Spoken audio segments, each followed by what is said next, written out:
et en son nom personnel.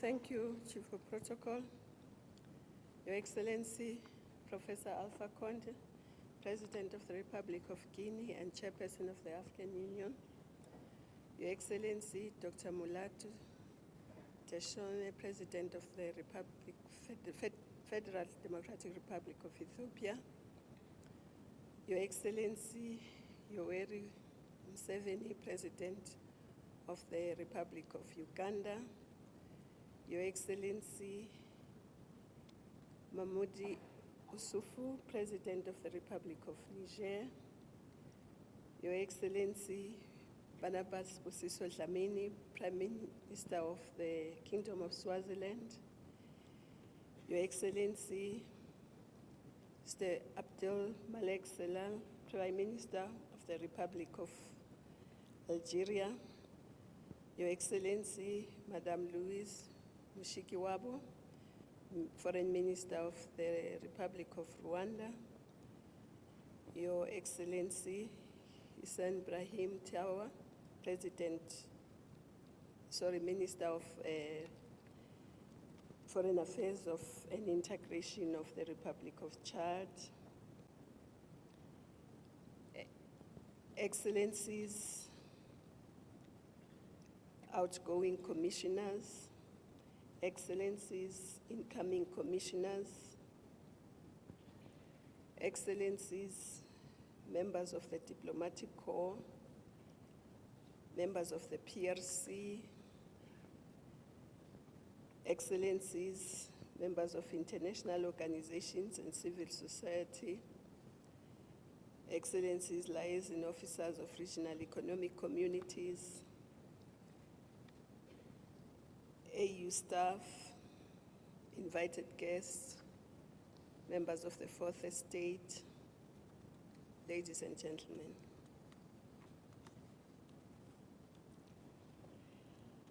I'm greatly honored to stand before you, representatives of the African states and people in the Nelson Mandela Hall, Addis Ababa, to hand over the baton to the new chairperson of the AU Commission, my brother Musa Faki Mahamat. It has indeed been a humbling privilege to serve the people of the continent in the capacity as chair of the African Union Commission.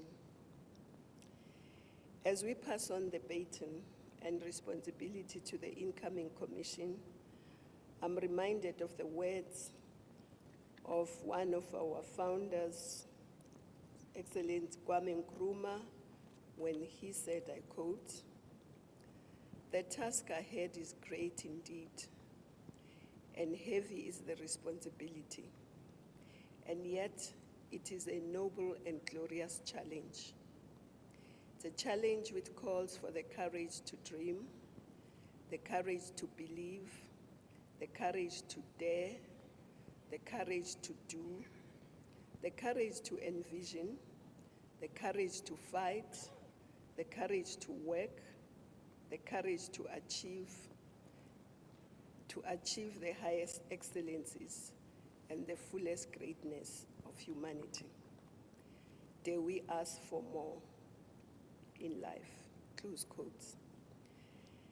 Taking courage from our founders, these last 4.5 years have solidified my belief that we can and will succeed as a continent, but there are a number of critical ingredients.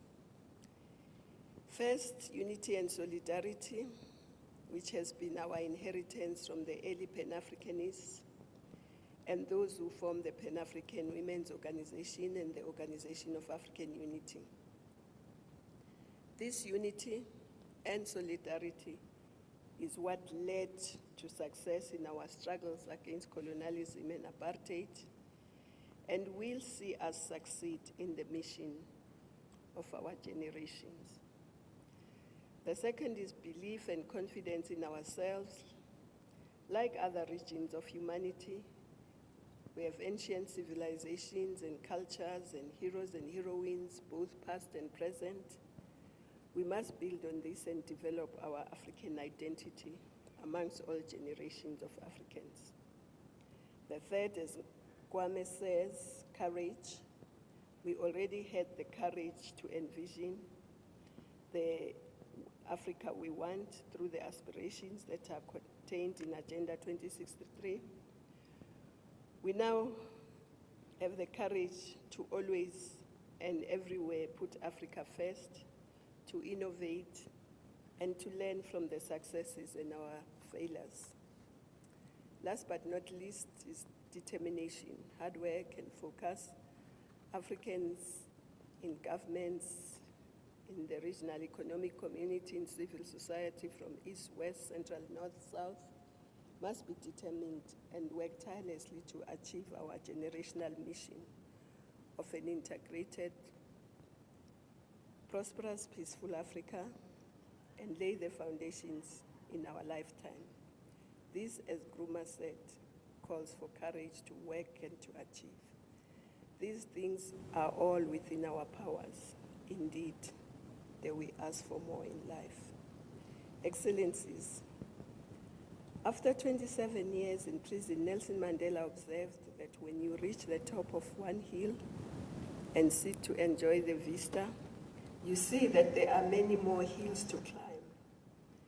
As the Outgoing Commission was about to end its duties, we realized that we were faced with a huge hill of the famine in South Sudan and Somalia, exacerbated by conflicts in these two countries and in other countries.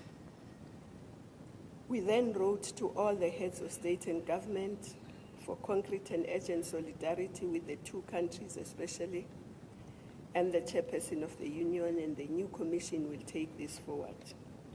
We also appeal to civil society, the private sector, and African citizens to respond to the calls for solidarity with our sisters and brothers from Somalia, South Sudan, and other countries. Excellencies, ladies and gentlemen, let me once again take this opportunity to extend words of gratitude to all who supported the Commission during our term, the heads of state who guided our work, the domestication team of Agenda 2063. We thank the members of the Executive Council, ministers who took part in our retreats, specialized technical committees. We thank the permanent representatives committees who together with us carried the flag of our union. Once again, appreciate civil society, the women, the youth, for their steadfast determination to make sure that they build a people's union. Our gratitude also goes to NEPAD, AU organs, regional economic communities, who worked with us to ensure that the integration remains at the center of our continental agenda.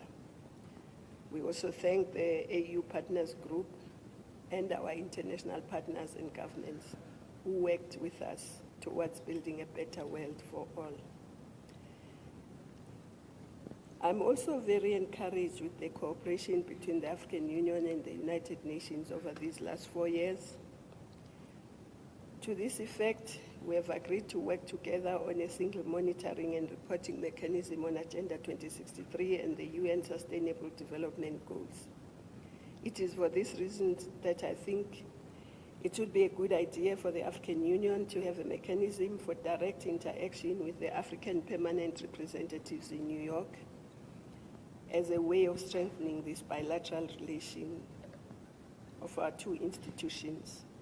We should continue to strengthen the regional coordination mechanism between the AU, UN agencies, and the African Development Bank. Our gratitude goes to the Team AU, the staff of the Commission, including those in the representative offices.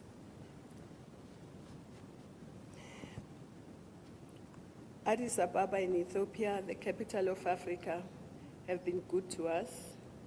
and become a second home, thanks to the generosity and friendship of the peoples and government of Ethiopia.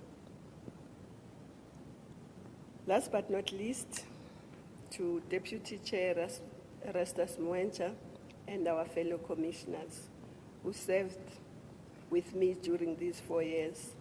Thank you for your team spirit and for your commitment and support. We are handing over our report to the new commission on the work we've done since we took office, October 2012. These are internal documents, but the Outgoing Commission has also produced a small table coffee in its work for the general public, so that the general public can also know what we've been doing.